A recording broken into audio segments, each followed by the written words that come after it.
How strong a fight can cable pit against streaming services? Joining us to talk about this, Anthony Chan, former chief economist at JPMorgan Chase. Anthony, welcome back. Good to see you again. It's been a while. 24 hours, Yes. I think, to be exact. Okay, Netflix delivered some strong results. And in after-hours trading, as John just told us, stock was up as much as 5%.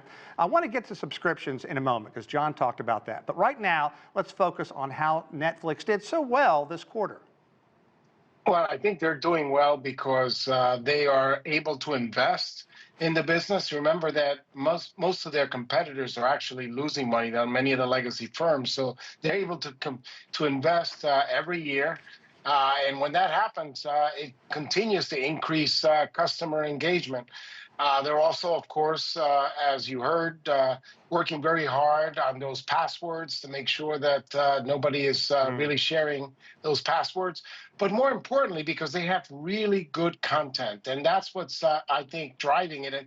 And that's why I think that this company still has a bright future, even though there's only so much they can do moving forward. I mean, look at their forward price earnings ratio. It is pretty high relative to other companies in the industry. So there is some limited potential upside, but definitely going towards the upside. Okay, now let's talk about the subscriptions. A couple of things. We aren't in the grips of the pandemic anymore, so we're not locked in our homes looking for something to do. So it only makes sense that there's only so much growth there. Secondly, Netflix dropped the hammer, as you mentioned, trying to curtail what had been a pretty liberal use of sharing passwords. I was guilty. And lastly, why is Netflix going to stop updating investors on the number of new subscriptions that it brings in? And I know it's a long question, but do you expect more price hikes as well? Oh, there's no question that they're going to increase prices. But right now, they have to figure out, and this is something you heard today, they have to figure out if they increase prices, how they're going to manage that process. They don't want to antagonize the subscribers. They also want to bring in more ads, but they also have to bring in the right ads to basically optimize their situation. Keep in mind that their forward earnings now is 34, and that's a pretty high number right now. So bottom line is that they have to figure out how to manage those ads. Right. That is an untapped situation, and that's what gives me hope and optimism for Netflix, because to the extent that they improve the process of monetizing those ads and certainly making more money, it gives investors optimism that they can make more. But when you look at their margins that went up significantly in this quarter, they don't expect those margins to continue to remain at these high levels. In fact, by the end of the year, you'll see a little bit of margin compression, and next year just a slight uptick, but not as high as it was this quarter. Okay, and why do you think they're not going to tell people, okay, this is how many subscriptions we got this quarter? Why are they getting away from that? I think the answer is pretty obvious, and that is that at this point, they've almost tapped out on subscriptions. What they have to do to make money is to increase customer engagement, get the pricing right, and also get the ad spending or ad revenues right. But at this point, increasing subscribers is not something that's going to lead to more money. I think the other companies that tried to do that realized that that was not a good way to make extra money. Yeah. Okay. And Netflix is also doing more to bring in eyeballs on live events. They got high marks for signing, say, comedian John Mulaney to do a live talk show once a week and tapping into that big fight that's coming up, pitting former boxing champ Mike Tyson against influencer turned boxer Jake Paul. And then, as John also told us, showing sports, like 2 NFL games that'll be shown on Christmas. What's that do?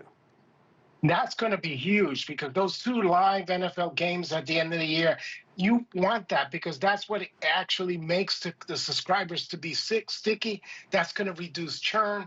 And more importantly, it's going to bring those other subscribers from the other streaming companies to drop those services and get more excited with Netflix and stick around for a little bit longer. So that is one of the reasons why, Sean, that the churn rate for Netflix is often lower than their competitors. Interesting. Okay, cable, it's dying a slow death. It is drawing in crowds with its sporting events, but is that going to be long enough in the long term? No, I think that the legacy companies are going to see more consolidation, more cost cutting, And believe it or not, that's exactly what leads to a death of 1,000 cuts. So Yeah. unless they get really good consolidation, they don't have as bright a future as Netflix. Okay. So one type of TV service that is growing is free ad-supported television or fast channels. Talk about that a bit. Examples in the U.S. are Pluto TV, Amazon's Freevee, and Tubi. At a 2023 Deloitte survey found 19% of consumers switched from paid subscription into these fast services.